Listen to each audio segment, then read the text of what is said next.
Evangelho segundo o Espiritismo, capítulo 1, itens do número 1 a 3. Não vim destruir a lei, o Cristo.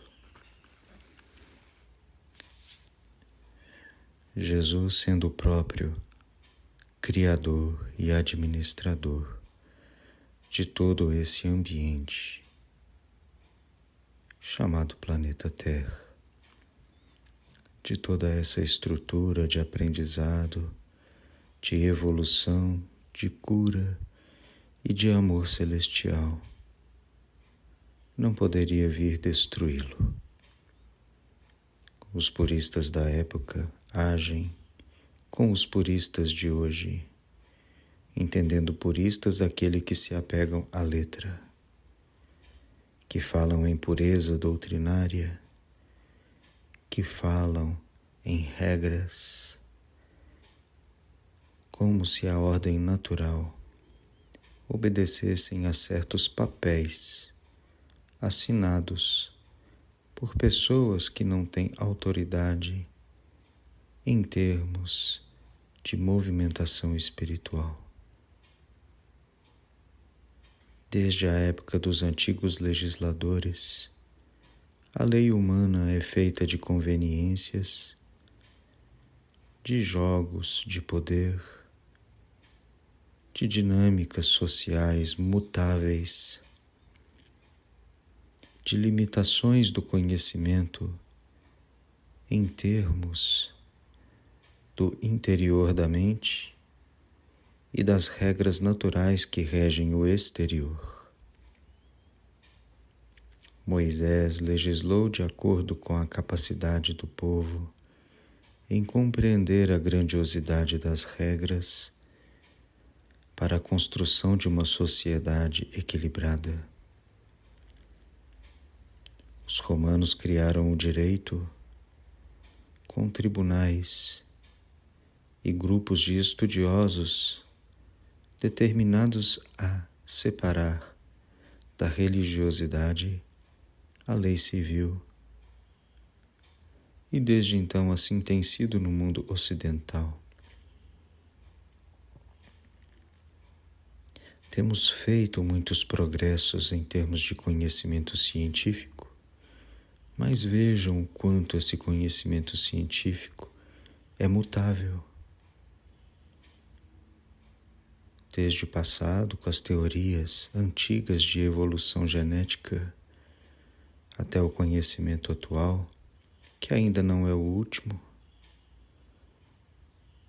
desde a astronomia, que dizia ser a Terra o centro para ser o Sol, para o Sol ser apenas uma pequena estrela que gira em torno do centro da galáxia, que é apenas uma galáxia em torno de inúmeras, desde o átomo, que era a menor partícula para se tornar uma caixinha de surpresas. A ciência tem evoluído, mas como as suas crenças são mutáveis, porque o nível de observação, de capacidade de testar, vão evoluindo também. Dessa maneira, nos apegarmos aos dogmas científicos como a verdade absoluta é infantilidade, ingenuidade, pois os próprios cientistas sabem que estão construindo ainda um grande edifício e que cada novo conhecimento é apenas um pequeno tijolo, uma grande parede que se sobe. Assim chegamos nas questões filosóficas que trazem talvez essa permanência, pois que a natureza humana interior continua a mesma, por mais que diferentes escolas filosóficas lancem ângulos diferentes sobre essa visão do mundo interno.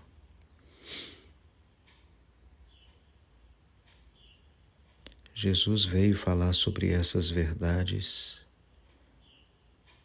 não da maneira completamente clara, mas na que era possível para o contexto cultural.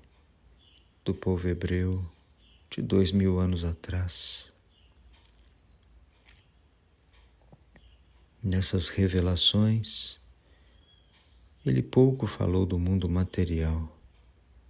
E quando o fazia, como diz o texto de Kardec, era simplesmente para dizer que a lei moral que eles seguiam enquanto lei civil era mutável e passageira. E deu ênfase para o espírito e os tesouros do espírito, o desenvolvimento da mente humana enquanto ferramenta de execução da verdade e da vontade de Deus. E hoje, milhares de anos depois, ainda não compreendemos e muito menos apreendemos toda essa verdade que foi trazida pelo Cristo, mas já abrimos a nossa mente para essas verdades, de modo que o alto continua jorrando novas compreensões. E nessas compreensões percebemos que a nossa principal tarefa é trabalhar esse mundo interior de acordo com a lei, não a lei cultural, civil, familiar, externa, mas a lei natural que constitui a nossa estrutura enquanto seres humanos encarnados. Nessa lei temos que seguir, sim, a questão da física, da preservação, da homeostase dos nossos corpos, das necessidades materiais que devem ser atendidas, mas especialmente compreender a finalidade de toda essa estrutura humana que passa do corpo físico para o corpo espiritual e para o próprio espírito, que é a parte permanente, que não é destruída e que veio ser revelada por Jesus. Nesses tesouros da alma percebemos que está a chave para a nossa paz interior, a nossa verdadeira felicidade, que vem do nosso equilíbrio conosco mesmos, com os outros e com a força divina que nos sustenta e nos ampara, que nos criou e nos ama e que possibilita toda esta jornada evolutiva. Tenhamos essa clareza ao ler a lei, ao ler o Evangelho, ao refletir sobre nossa missão de sintonizar a nossa mente a essa grande mente maior, que sabe, que conhece, que planeja, que executa um mundo regenerado onde todos seremos equilibrados e irmãos. Fiquem em paz.